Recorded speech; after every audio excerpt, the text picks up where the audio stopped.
Now, both you and I know that no mom dreams of joining the Preemie Club. But if that's where you found yourself, I want you to know that you're not alone in this journey. And another thing I know for sure, if your baby has been in the NICU, you've become the expert in the medical field. You can rattle off terms that most people have never even heard of before, and maybe you've even learned how to manage a feeding tube or care for a trach. Things you never thought you would have to do as a mom. So if your little one was born early, you may already know that milestones can look just a little bit different compared to babies born full term. And as parents, it can feel confusing while trying to figure out what's normal for your preemie and what's not.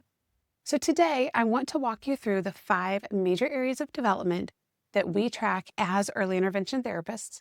I want to share some red flags for you to look out for and explain why these things really matter for your baby's growth. And I do want you to remember that my goal today is not to stress you out, but to empower you with knowledge so you know when to breathe easy and when it's time to lean in for some extra support. And inside the Milestone Mom Academy, I guide moms step by step through checking their baby or toddler's development so they can feel confident about what's typical and when to seek extra support.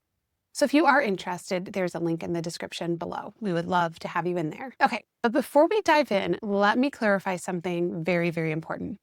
With preemies, we always look at milestones using adjusted age, not calendar age. So that means that if your baby was born 2 months early, you compare them to babies who are 2 months younger than their birth age. So for example, if your baby is 6 months old, but was born 2 months early, you would test them or compare them to a 4-month-old when looking at development. And remember that we stop adjusting for prematurity at 24 months.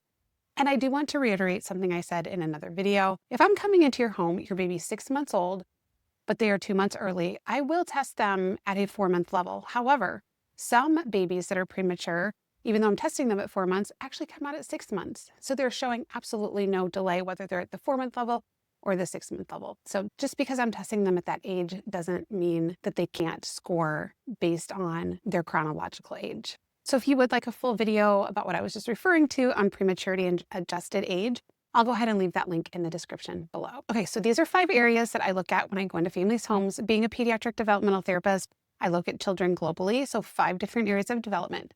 The first one that I'm going to go over is motor development. And if you really think about it, preemies often need more time to gain strength and coordination in this area, especially if they have spent a long time in the NICU. But there are certain red flags that we need to watch out closely for, which is what this video is for.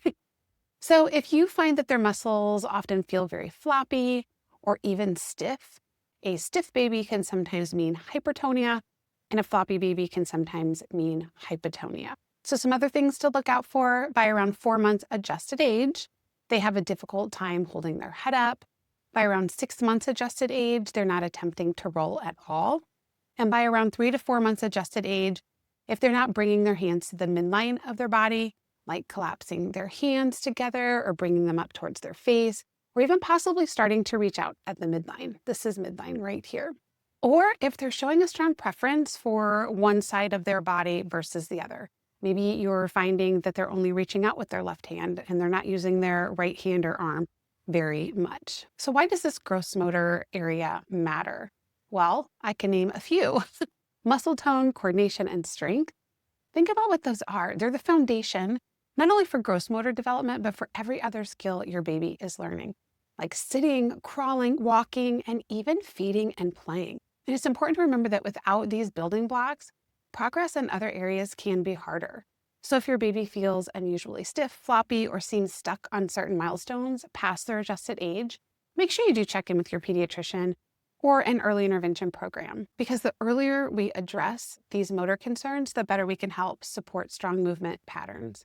And if you've been watching my video, remember you as a parent can refer to the early intervention program. So if you do have a child between the ages of birth and 36 months, I will go ahead and leave that link in the description below so you can find the early intervention program in your state. You do not need to wait for a pediatrician to refer. You can refer as a parent. Okay, the next area that I look at is communication development. Preemies also may take a little bit longer to start cooing, babbling, and eventually talking, but here are some red flags that I want you to look for. So by about 2 to 3 months adjusted age, they're not beginning to make any cooing sounds or vowel sounds. And if you are interested in the difference between cooing and babbling and what that sounds like, I will go ahead and it will be linked in the description below. By about 6 months adjusted age, they're not babbling yet with consonant vowel sounds. If they have limited eye contact or not turning towards your voice consistently, by around 4 months adjusted age, this could warrant your little one to be looked over, like I said, by a pediatrician or the early intervention program. By 12 months adjusted age, they're not saying any simple words like mama, dada. So let's go ahead and break down a little bit why communication matters. As you probably already know, communication is about more than just words. It actually begins long before your baby ever says mama or dada. It's the way your baby learns to connect with you through coos, eye contact, back and forth sounds. These early skills are how your baby starts to understand the rhythm of conversation, building relationships, and expressing their needs. So the next thing to go in and test for is personal social development, also called social emotional. You'll hear it both ways, and we can use those interchangeably. And this is all about how your baby connects, interacts, and builds different relationships. This can be with you guys as a family, grandparents coming into the home, them attending daycare. So this area includes things like emotional expression, recognizing familiar people, responding to different social cues, and starting to engage in playful interactions. Now, some things to keep in mind in this area. I do want you to remember that from the very beginning, babies are wired for connection. They respond to voices, faces, and touch. These early reactions are the building blocks of relationships. So by around 3 months adjusted age, most babies begin to smile responsively. Now remember, before that it was reflex smiling. Now they're learning that responsive smiling, cooing, and showing interest in different people around them. Between 6 and 8 months, they start recognizing familiar caregivers, showing stranger awareness, and may even start to show preferences for certain people. And by 9 to 12 months, babies often engage in back and forth play, like peekaboo or imitating gestures such as waving or clapping.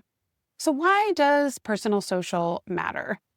Well, it actually forms the foundation of emotional health and healthy relationships for your baby. Babies learn trust, empathy, and emotional regulation through their earliest social experiences. So if your preemie isn't engaging in these ways, it doesn't always signal a problem, but extra support and interaction can make a significant difference in helping them develop strong social connections. Moving right along, we have cognitive development.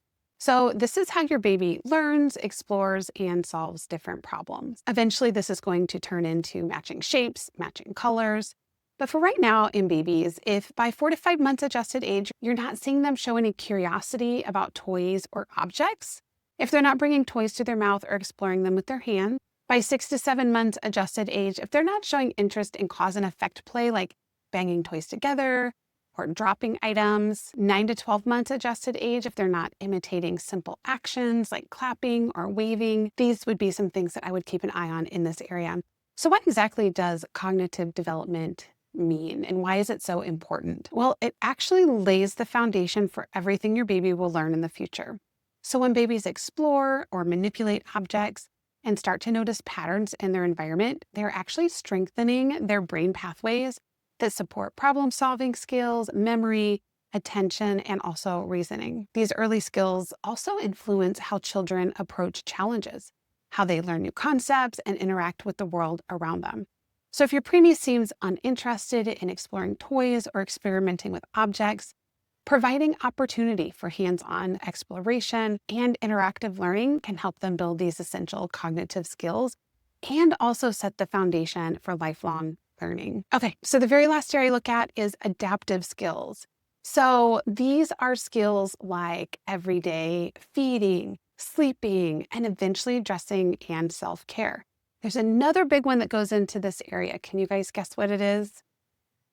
If you guess potty training, you are right. So a few things to look out for here. If your baby is having feeding difficulties, like trouble coordinating that sucking, swallowing, breathing pattern, that's actually one of the questions on my test. Do they feed with a coordinating suck-swallow pattern? By 6 to 7 months adjusted age, they're not showing any interest in trying purees or soft foods.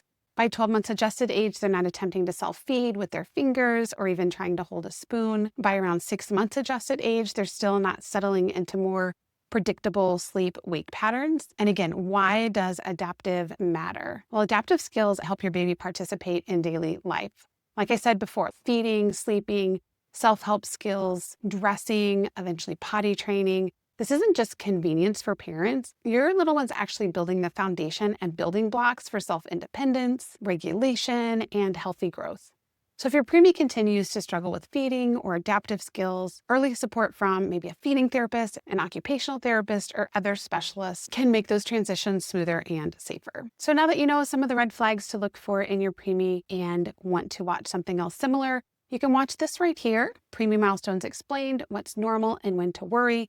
Or you can go ahead and click on this series right here and binge watch more videos on baby development. And as always, I appreciate you, and I will see you in one of the next videos. All right, bye-bye.